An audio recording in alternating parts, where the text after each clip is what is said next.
Welcome to Garden of Glory. In 1 Thessalonians chapter 2 verse 1 to 20, Paul shares his heart as a shepherd.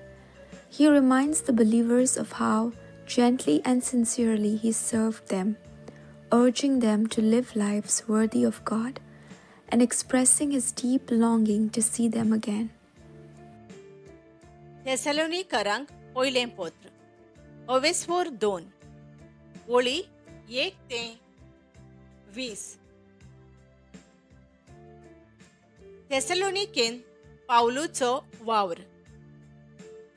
भावां भयणीनो, तुमकां आमी भेट दिली ती निर्फळ जाली ना म्हूण तुमी जाणोत.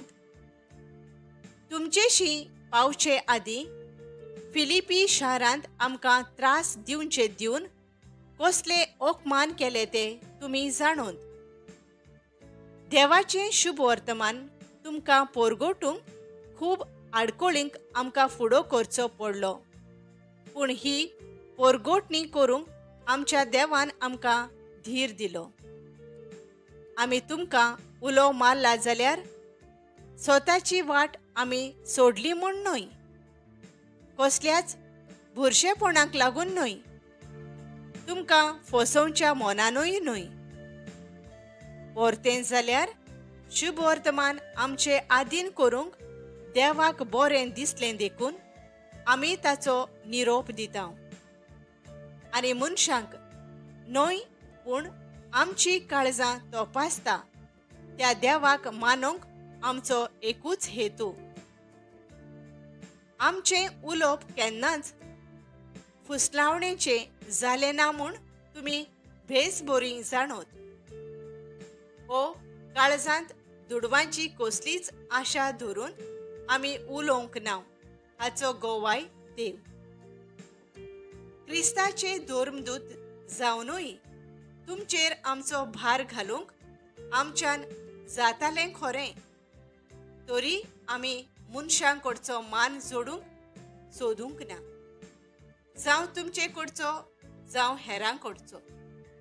पूण तुमचे मोदें आमी धुलोबायेन वागल्या आनी आपल्या भुरग्या बाळांक अपुरबायेन पोसतोले आनी बाळगितोले आवय भाशेन आमी जाल्यो. आमच्या काळजांत तुमचो इतलो मोग रिगलो की देवाचें शुभ वर्तमान तुमकां दिवचें दिवन आमचो जीव पर्यान तुमकां दिवंक आमकां व्हड खोशी आसली. इतली तुमी आमकां अपुरबायेचीं जाल्यांत. आमी कोस्ट काडटाल्यो आनी कशे हारपीत जाताल्यो हाचो भावां भयणीनो तुमकां उगडास आसा. तुमचे मदल्या कोणाकूच जोड जायना जावंक तुमकां आमी देवाचें शुभ वर्तमान पोरगोडटाल्यो तेन्ना दीस रात आमी वावर करताल्यो. भावार्थ मानून घेतलोल्या तुमा सोरी कशे भाशेन असोल भक्तीची, प्रमाणीकपणाची आनी निश्कळूंक जाली आमची वागणूक हाचे तुमीच गोवाय आनी तुमचे बराबर देवूय. बापूय आपल्या भुरग्यांक वागयता तशेंच आमी तुमचे मदल्या जण एकल्या सोरी केलें म्हूण तुमी जाणोत. आपल्या मोहिमे बरीत राज्याक देवान तुमकां आपयल्यान देखून ताका मानता तसल्या जिविताची चाल धरूंक तुमकां आमी विनंती केली, धीर दिलो आनी नेटान उलो मारलो. थेसलोनिकारांचो भावार्थ आनी सोंसणीकाय. देवाक निरंतरी दिनवासूंक आनीक एक कारण हें. आमचे कडसून तुमी देवाचो निरोप घेतलो तेन्ना मनशांचें उतर कशें तो तुमी मानून घेतलो ना, पूण देवाचें उतर कशें तर तें खरेंच ताचें उतर आनी तुमा भावार्थ्यां मदें आपलें बळ दाखयत आसा.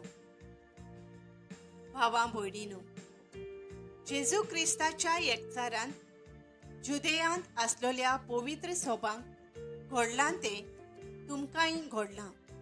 कित्याक म्हळ्यार जें तांणी जुदेवांक कडसून भोगलें तेंच तुमी तुमचे कुळयेच्या भावां भयणीं कडसून भोगचें पडलें. जुदेवांनी सोमया जेजूक आनी प्रवाद्यांक जिवेशी मारले आनी आमकांय दुमाळो दिलो.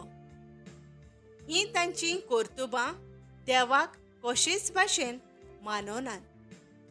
आनी असो जुदेव लोक सगळ्या मनशा कुळाचो दुस्मान जावंक पावला.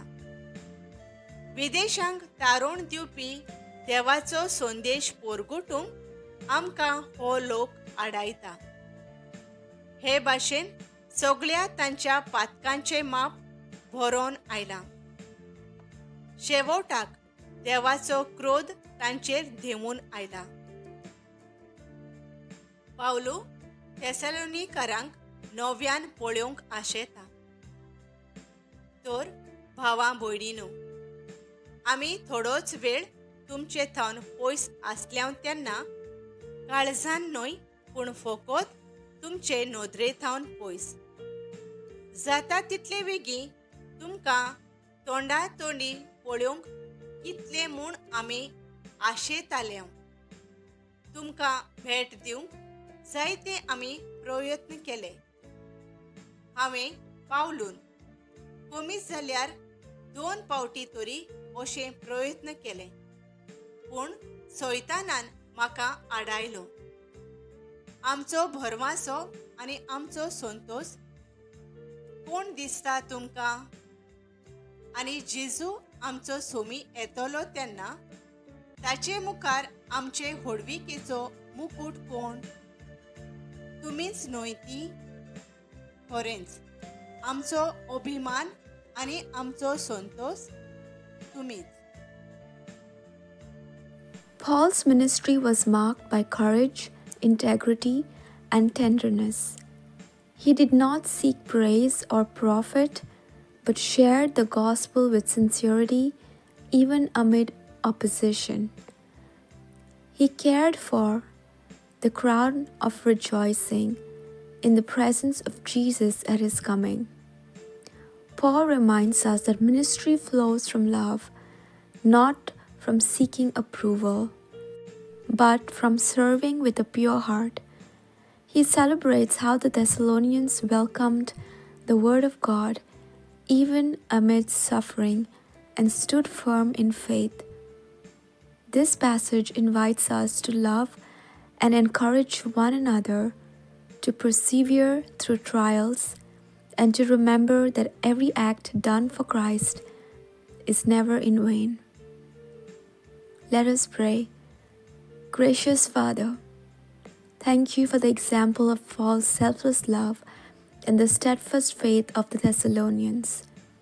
Teach us to serve others with gentleness and courage, to speak your word with sincerity, and to find joy in building up your people. Keep us steadfast in hope until the day we stand before Jesus, our crown and our joy. In his precious name we pray. Amen. Thank you for joining us on the Garden of Glory. If this message blessed you, please like, share, and subscribe. Dear Baren Koro.